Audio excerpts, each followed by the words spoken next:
Assalomu alaykum azizlar. Bugun farzandli bo'lish uchun ota-ona qanaqa harakat qilish kerak, qanaqa yo'llarni bosib o'tish kerak va nimaga ko'proq e'tibor qaratish kerak, shu haqida hozir batafsil gapirib beraman.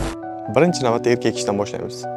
Erkaklar, sizlar urug'laringiz sifati zo'r bo'lishi hamda aktivligi, morfologiyasi, martesi, denkasi, xullas urug'ingiz 100% sog'lom bo'lishi sizlarning turmush tarzlaringizga bog'liq. To'g'ri, biz dori yozib beraveramiz, lekin u dorini effekti bo'lmaydi qachonki siz vaqtida uxlamasangiz, chanoq bo'shlig'ida qon aylanish yaxshi bo'lmasa, ya'ni kam harakat bo'lsangiz, hamda ortiqcha vazningiz bo'lsa, uyqungiz normada bo'lmasa, asablar joyida bo'lmasa, u dorining hech qanaqa bir foydasi ham, zarari ham bo'lmaydi. Urug'ni sonini, sifatini, aktivligini zo'r ko'tarish uchun to'p maslahatlarni beraman. Azizlar, kechki vaqt uxlaylar. Soat 10 dan ertalabki bomdodgacha uyqu bo'lishi kerak. Agar siz kechqurun 10 dan uxlab 5-6 gacha yaxshi uxlaydigan bo'lsangiz, immuno kechki vaqt ishlab chiqariladigan gormonlar o'z o'rniga tushadi va shu bilan birgalikda testosteron ham ko'tariladi. Testosteron ko'tarilgandan keyin urug' ishlab chiqarilishi, urug' aktivligi ham oshishni boshlaydi. Birinchi yo'nalish bu. Ikkinchisi, ko'proq piyoda yuring. Piyoda yurganda ham shovqin joylarda emas, tabiat qo'ynida, o'z oilangiz bilan birga, er-xotin birgalikda ko'proq piyoda yuringlar. Piyoda yurish erkak kishi uchun chanoq bo'shlig'i, qon aylanishi yaxshilaydi. Ayollarda ham xuddi shunaqa. Va qon aylanish yaxshilanganning hisobiga urug' ishlab chiqarilishi ham, tuxumlar ishlashi ham yaxshilanadi. Ayollarda ham follikula yetilib yorilish uchun juda ham yaxshi amal hisoblanadi piyoda yurish. Keyingi maslahatim esa zararli odatlarni tashlaydi. Iltimos qiladi. Zararli odatlar urug'ingizni juda ham sifatsiz qilib tashlaydi. Hamda tug'ilajak bolangizni nogiron bo'lib qolishiga ham sabab bo'lishi mumkin.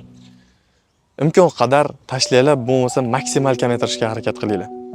Keyingi maslahatim esa stressdan yiroq bo'linglar. To'g'ri, erkak kishi tabiatan faqat stress bilan yashaydi. Buni tushunaman. Lekin peshonaga beradigan Alloh, sinovni beradigan, uni sinovni yechimini beradigan ham Alloh. Ko'ngilni xotirjam qilib, Allohga tavakkal qilib, stressga tushmasdan, o'ylamasdan hayotlaringizni davom ettiringlar. Asablaringiz joyida bo'lsa, aloqa ham yaxshi bo'ladi, uyqu ham normada bo'ladi, hamda organizmdagi barcha jarayonlar ham yaxshilanishni boshlaydi. Endi xotin kishi, ya'ni ayollar qanaqa harakat qilish kerak?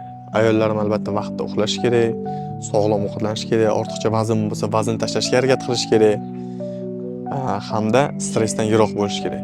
Stress erkaklarga nisbatan ayollarga qattiq ta'sir ko'rsatadi. Sababi stress oshgan sari prolaktin gormoni, ayollarda prolaktin balansi o'zgarib ketadi. Prolaktin baland bo'lgandan keyin ayollik gormoni estrogen tushadi, testosteron ko'tariladi. Elgini miqdori yuqori bo'lgani bilan, ya'ni follikulalar o'sgani bilan estradiol, ayollik gormoni past bo'lishi hisobiga follikulalar yorilmasdan, ovulyatsiya bo'lmasdan follikularning kista aylanib qolishi mumkin. Stressning oqibati ayollarda shu. Vaqtida uxlamaslik nimalarga olib keladi? Vaqtida uxlamaslik gormonal balansning buzilishi, hazm jarayonlarining buzilishi, hazm jarayonlari buzilganligi hisobiga follikistoz, folikularning yaychki, gormonal balanslarning buzilishi kelib chiqadi. Ayollar, sizlar uchun yaxshi maslahatim, kuniga 10 ming qadam, 20 ming qadam piyoda yuringlar, chanoq bo'shlig'ida qon aylanish yaxshi bo'lsin, vazn tashlanglar, vaqtida uxlanglar. Hamda er-xotin bir-birlaringizga mehrli, muhabbatli, go'zal qilib aytganda sevgi bilan yashanglar. Mana shuni o'zi homilador bo'lishlaringizga, farzandli bo'lishlaringizga katta yordam beradi.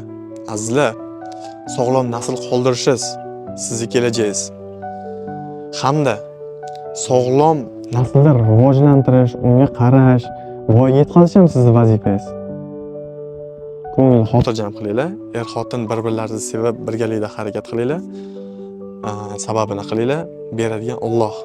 Siz bilan doktor Quvonchbek bo'ldi. Kuzatishda davom eting va kommentariyada o'z fikrlaringizni bildiringlar. Qanaqadir murojaatlaringiz, savollaringiz yoki qabulga yozilish xohlasanglar, mana bu raqamlarga qo'ng'iroq qilsanglar, albatta men bilan bog'lanasizlar hamda qabulimga yozilishlaringiz mumkin.